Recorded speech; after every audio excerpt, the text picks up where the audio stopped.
అంటే మాధవయ్య గారు ఎక్కడికి బయలుదేరారు? ఒకసారి అమ్మాయిని చూసొద్దామని. కూతురికి ఏం తీసుకెళ్తున్నారు ఏమిటి? ఏముంది బాబు, ఆడపిల్లకి అన్నిటికంటే విలువైనవి నాలాంటి పేదవాడికి అందుబాటులో ఉండేవి పసుపు కుంకాలేగా, అవే తీసుకెళ్తున్నాను. శుభం, వెళ్ళండి. మాధవయ్య గారు, మీరు కూతుర్ని చూడటానికి ఎంత తొందరపడుతున్నారో. మీరు వెళ్లే బస్సు అంత ఆలస్యమయ్యేటట్టుంది. చూసారా, ముందు అటు వెళ్లే బస్సు వస్తుంది.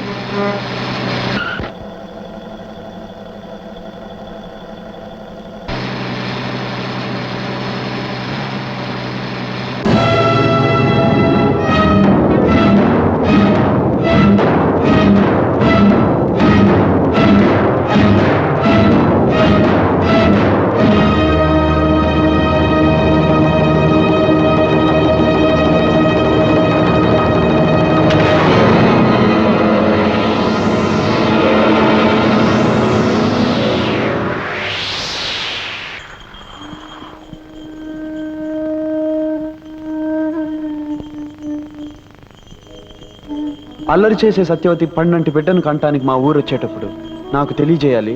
నా బండి మీద ఊళ్ళోకి రావాలి.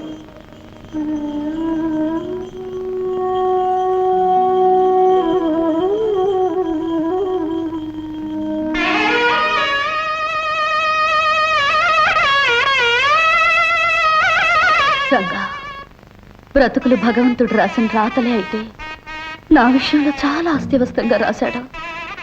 3 ముళ్ళు పడ్డ ముచ్చట 3 నాళ్ళైనా నిలవకుండానే ఆయన గుండెపోటుతో ఆసుపత్రిలో చేరారు.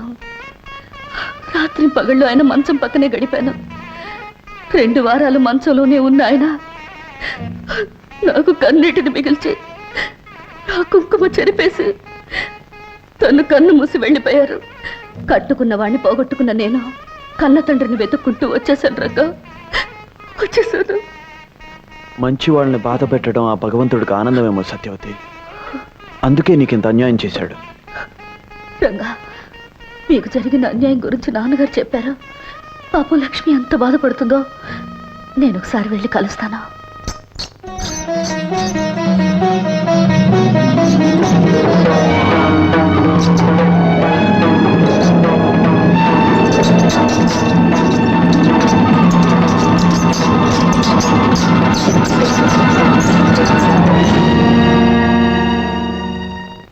సత్యవతి,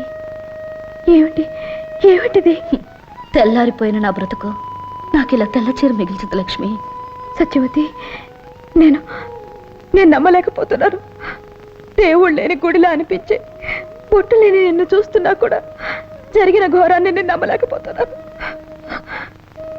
ఇలా ఆరిన ఆహారతిలాగా శోకమూర్తిలా మార్చేసి ఆ భగవంతుడు నీకు చాలా అన్యాయం చేశాడు, చాలా అన్యాయం చేశాడు సత్యవతి. ఊరుకో లక్ష్మి, నాకు జరిగింది అన్యాయం బాధపడుతున్నావే, నీకు మాత్రం ఏం న్యాయం జరిగిందని? నాకు తాళి కరువైంది, నీకు తాళి బరువైంది. సత్యవతి, లక్ష్మి, రంగడు నువ్వు పాటా పల్లవిలా కలిసి ఉంటారనుకున్నాను, కానీ ఇలా నింగి నేలలా దూరం అవుతారని ఊహించలేదు. సత్యవతి, మనకి ఎలా రాసి పెట్టుంటే అలాగే జరుగుతుంది. తొందరపాటులో పొరపాటుగా ఆ దేవుడు రాసిన రాతలో చెరిపేసి మళ్ళీ రాసుకోవాలి మనిషి. సత్యవతి, ఏమిటి నువ్వనేది? అవును లక్ష్మి, నా విషయం మన చేతిలో లేనిది, మనమేం చేయలేంది. కానీ నీ విషయం అలా కాదు. అర్థం లేని బంధాల్ని తెంచుకోగలిగితే దేవుడు రాశాడనుకునే రాతల్ని గీతల్ని మార్చొచ్చు.